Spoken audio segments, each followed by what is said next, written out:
Hi you guys, it's Maggie Butler with Mags Butler Cooks. I'm just coming in. I had to do an intro video this time because I realized when I was cooking for game day, I made shrimp ragoons.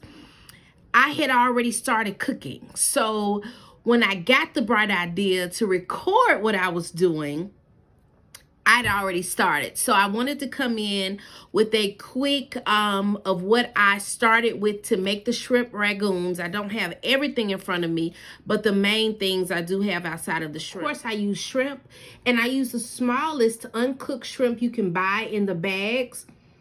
You can get those from Walmart, Publix, but just get the smallest shrimp because you're going to be chopping it up anyway to go into your cream cheese mixture. That gets into my next item is Philadelphia cream cheese. Now, I have used different brands of cream cheese, but I'm telling you, my recommendation is the Philadelphia brand because it's just absolutely the best when you're making dips and actual doing your ragoons. So, cream cheese, shrimp.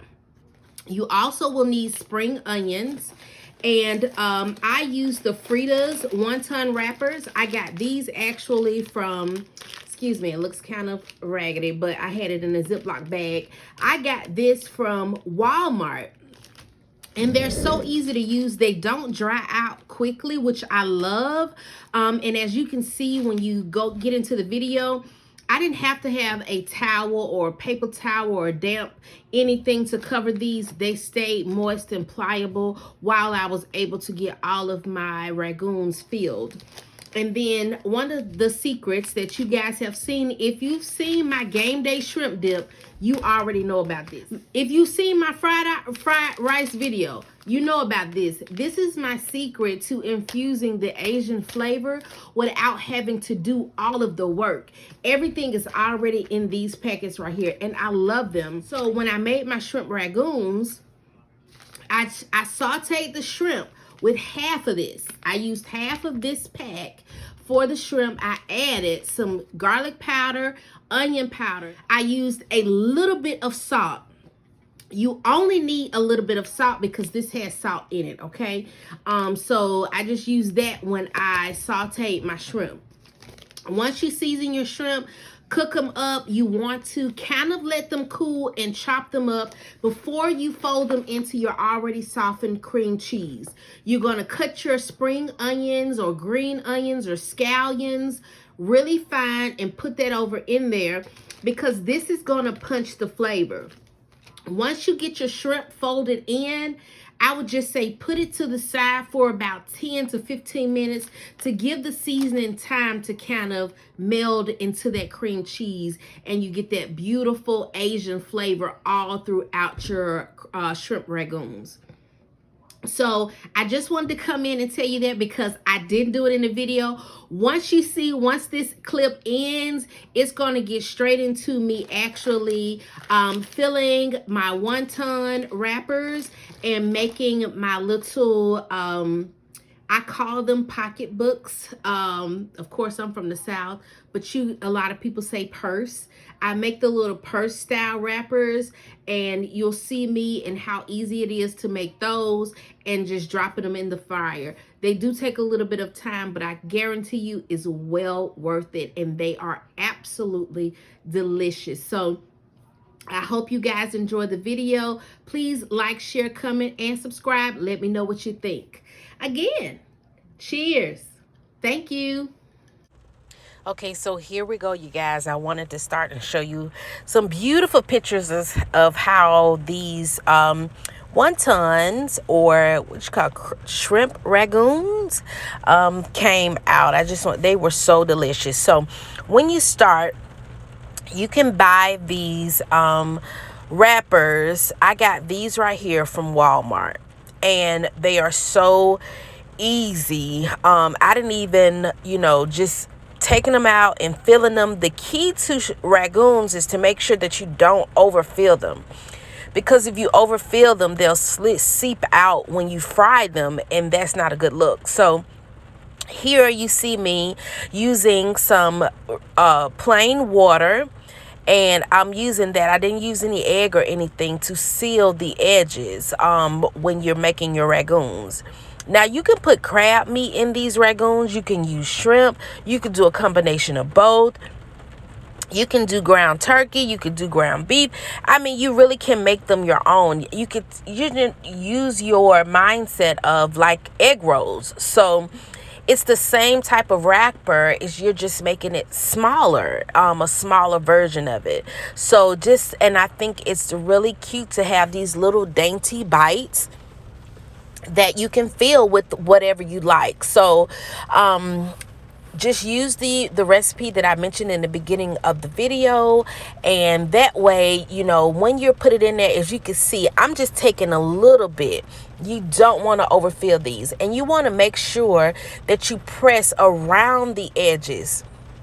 Here I showed you where I end up going and putting some ice in my water, because you don't want your water to become lukewarm. You want everything to stay nice and cold while you're making these, so that they can stay sealed. And as you can see here, I'm just showing you, I got them all wrapped. It did take a little time, but hey, I think they are worth it.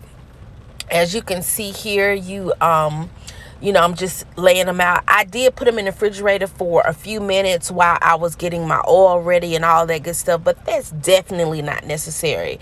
As long as your oil is ready, you can make them up and drop them down in the fryer. As you can see here, I'm putting them down in the fryer. You want to make sure you leave some room. I can admit when I started cooking these, I was like, well, I didn't really give them enough room to kind of flip and turn themselves, so I had to really manually do it. And that took me being more at the stove than I would like.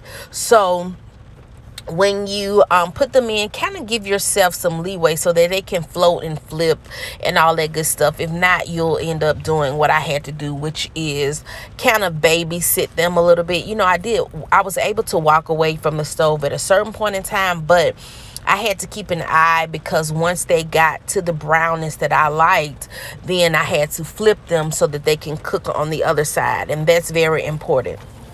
So I'm just showing you here where I am just flipping them on the other side and letting them get cooked to the brownness or doneness that we like. And you also don't want to cook these too long, because if you cook them too long, then it can take out your filling, and you don't want to do that. You want to cook them just right so you retain your filling and everything is just how you want them.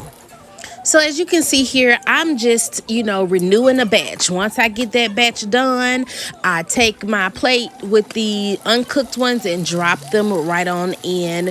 And honestly, I just tried to do this in 2 cooking sessions, because I was ready to go watch the game myself. Today was game day for our family, because our oldest son plays football. I think I mentioned that in the beginning of the video. So I just dropped them all in again. At the second time, I figured babysitting them wasn't a big deal.